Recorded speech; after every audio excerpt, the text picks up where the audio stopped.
Hi, I'm Dr. Sylvia Kay. I'm a licensed and marriage family therapist with a PhD in family therapy. Today, we're going to be talking about how to get unstuck.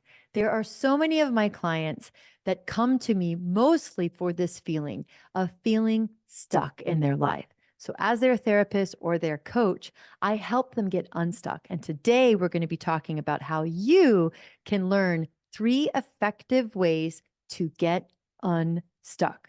So I'm going to piggyback on our podcast that we recorded last week that is about narrative therapy and how you can use narrative therapy to help you be confident. But really, what it helps you do is to get unstuck. So, piggybacking on that podcast, let's go back to the idea of the dominant story. So, we're going to recap. The dominant story is a story that we tell ourselves, about our life.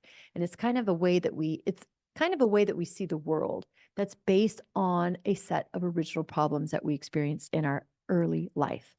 Now, the problem with a dominant story is that we internalize the problems. What does that mean? Basically, you confuse your identity with the problem. So let's say, for example, you had a parent that was extremely critical. And in their ways of being critical, they might have called you some harsh names or might have used sets of words that really impacted your self confidence. So maybe you heard the word, how could you be so stupid? Or the set of words, how could you be so stupid? How could you be so dumb? Don't be so stupid. Don't be so dumb. Well, the problem with a dominant story like that, where your parent was critical and they continued to use really negative words with you, you can internalize that problem and then you believe I am dumb. You believe I am stupid. You believe I'm not good enough. So when you internalize a problem, that gets really sticky because it limits your thoughts.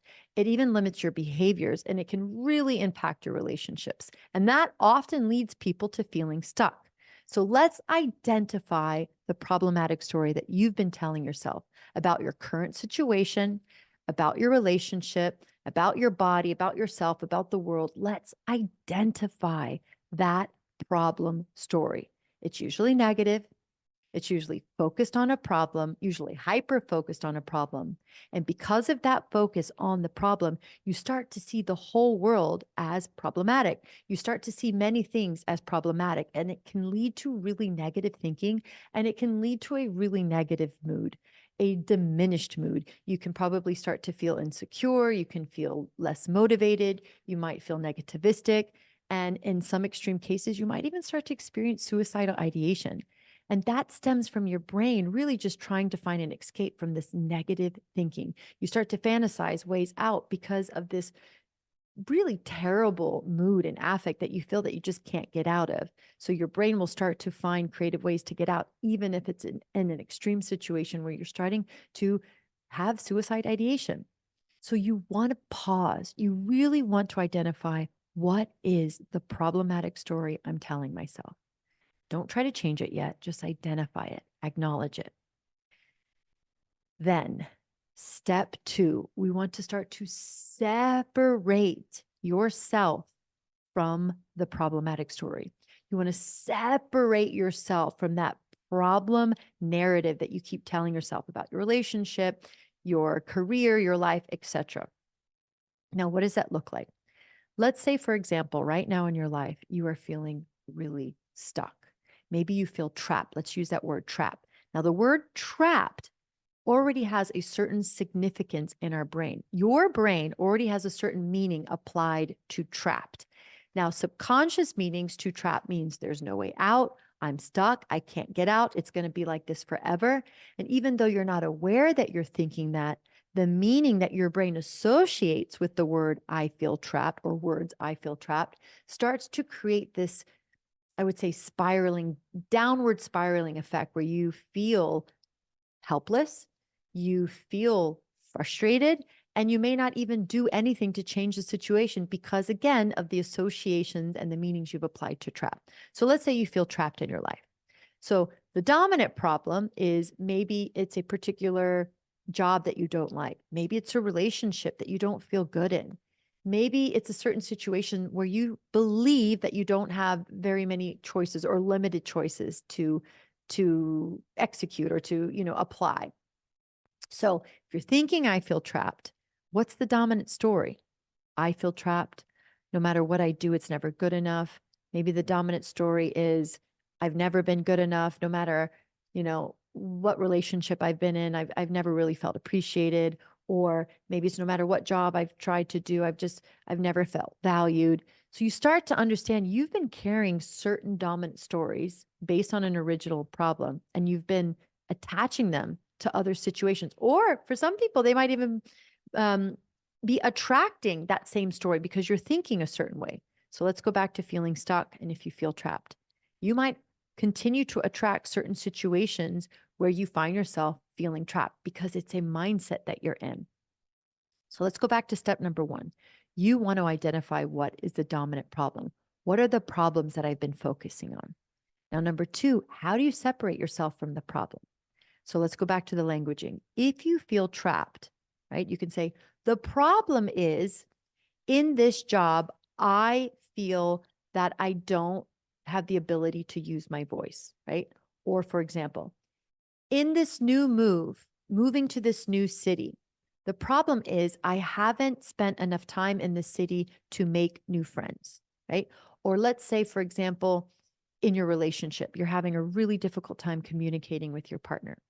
The problem is communication, not necessarily your partner or you, right? The problem is communication. If you can separate the problem from you, if you can separate the problem from your partner, if you can separate the problem from the experience that you're having, what does that do for you? It gives you flexibility. It gives you more options. It gives you perspective. You start to distance yourself from the problem, and you distance yourself from the problem and you start to have different angles to start looking at the problem in a new way. I think that's the big point of therapy. When you're working with a therapist or a coach, you have this outside person, a person that holds a space that's non-judgmental and non-biased, and you are holding space for your client to challenge their perspective, to offer a different angle or a different way of looking at the situation, the problem, the relationship, etc. And so when you start to gain multi perspectives, not only do you have flexibility of mind, but you have choice. You have a sense of hope that there is a way out of this problem. There is a way out of feeling this way. There is a way that I could do something different in this relationship or see this relationship in a different way. And so when you start to gain hope, when you start to bring your focus to the exception to the problem, then that's where the change starts to happen. That's when the possibility of change and hope really increase. So you separate the problem from your identity. Going back to the original problem, if you had critical parents and somehow they used critical language, for example, why are you so dumb? How could you be so dumb? Don't be so stupid. You are so stupid. If you've internalized the belief that you are stupid, it most likely is deeply affecting most of your relationships and experiences in the world.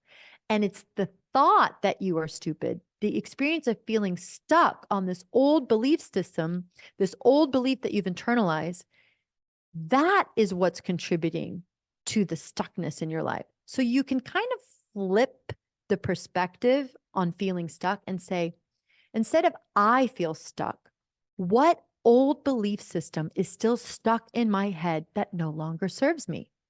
What way of thinking am I still stuck on that doesn't support my growth, that doesn't support the improvement of communication in my relationship? What old solution to an old problem do I keep doing over and over again that's actually contributing to another problem, which is feeling stuck? But I love the idea of looking at the experience of feeling stuck in your life as an opportunity to ask yourself this: what old belief am I still stuck on? What old way of seeing the world am I still stuck on? What limiting idea of myself am I still stuck on that no longer serves me? So, what does that do? That increases curiosity. That increases also the ability for you to have power, to change, to get curious, to create a new position in your own story. If you get curious and you ask yourself, what old story am I still stuck on? What old belief system that no longer serves me is still stuck in my head? When you position yourself in a narrative by asking yourself questions like this, you start to create a bridge for a preferred story. But most important, by asking yourself these questions, you place yourself in a seat of authority of your own life. You place yourself in a seat of, of feeling empowered that you can question the story. And when you can question the story, you can create a new story. So once you start to separate the problem from your identity and you start to get more curious and you start to ask more questions and you start to apply critical thinking to your own way of seeing the world, of seeing your relationships, of seeing yourself, etc., then you start to create this new opportunity to create a preferred story. So what is a preferred story? The preferred stories is how you prefer to feel right now in your life. Do you prefer to feel stuck? Probably not. You prefer to feel liberated. You prefer to feel confident. Look how my body is already changing when I'm using these words. I prefer to feel confident. I prefer to feel empowered. I prefer to be in a position where I feel helpful towards you to help you get unstuck. I prefer to feel valuable. I prefer to feel that this podcast can inspire hope in you so that you can feel inspired and hopeful to create the changes in your life so that you can feel unstuck. I prefer to feel that this podcast, and I prefer to think that this podcast can inspire you to create a new story, to embrace a new set of beliefs that help inspire confidence, that help you feel better. That's a preferred story. Because when we get stuck on the dominant story, we start to think only about the problem and we see a lot of things as a problem and we start to feel worse. We feel more negative. We think more negatively and our behaviors follow. And it can be really, really uncomfortable. So when you get curious, you separate the problem from your identity. You ask yourself more questions about what old beliefs am I still stuck on? You build that bridge for a preferred story, and then you start to write the new story, the preferred story. I prefer to feel valued in my relationship. I prefer to feel appreciated in my relationship. I prefer to feel a deep connection with myself and with others. So when you start to entertain the new thoughts of the preferred story, you empower yourself and you create a foundation and platform to change, to feel better.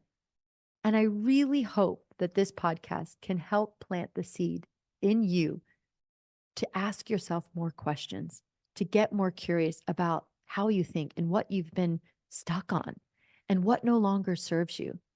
Because we all have some kind of conditioning. We all have some kind of early conditioning that we were exposed to, 0 to 7.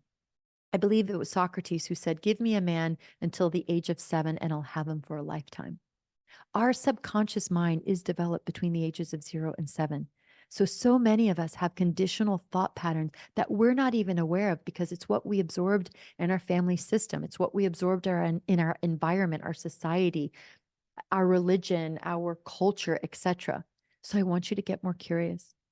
I want you to get more curious about what early conditional thoughts, what early conditioning that you were exposed to that no longer serves you, that is perhaps contributing to your feeling of stuckness. Perhaps the original problem, the dominant story, is I was exposed to a set of limiting thoughts and a limiting family system that contributed to me feeling insecure. I'm not insecure. The problem is I was raised by critical parents who did not have the tools to speak to me in a different way. I was raised, for example, the dominant story. I was raised by critical parents or a critical parent or a critical adult, or my favorite way of expressing it sometimes is I was raised by an emotionally immature adult who did not have the tools or the know-how to speak to me with respect or to speak with me or speak to me with empathy or compassion. Or I was raised by an emotionally immature adult who had their own unhealed trauma and they transmitted that trauma onto me. So the problem is I come from at least 3 generations of unhealed childhood trauma. The problem is I was born into a system connected to at least 3 generations of unhealed trauma. And if you can separate the problem is and was unhealed trauma. I am not the problem. I am not the burden. The burden is the unhealed trauma, the unprocessed trauma. The burden is the transmission of that trauma. And so when you step into a position as a generational cycle breaker, you can create a new cycle for yourself and any future children or current children if you have them. And even if you don't decide to have children, by being a generational cycle breaker, you can create a new cycle, a new pattern of thinking for yourself, a pattern of thinking that inspires you, that helps you feel good, that honors you, that appreciates you, that values you. You are in charge of your thinking. And I believe that your brain is so powerful. And I believe that you have the ability to shape your mind, to inspire you, to feel better, to think better, so that you can live a life that's based on the values that are important to you. You can live a life based on what is important to you. And you deserve that. You are an incredible human being. And I thank you so much for taking the time to listen to this podcast. And I hope these tools help you. And anytime that you might feel stuck, just remember, name the dominant problem, separate your identity from the dominant problem, get more curious, ask yourself more questions. What beliefs that no longer serve me are still stuck in my head? And then ultimately, the final step is to ask, what do I prefer to believe? How do I prefer to feel? How do I prefer to show up? And so with that, I believe you can live and create an incredible life worth living. Thanks for following me here on the Dr. Sylvia K Show. I look forward to seeing you on our next podcast. Bye for now.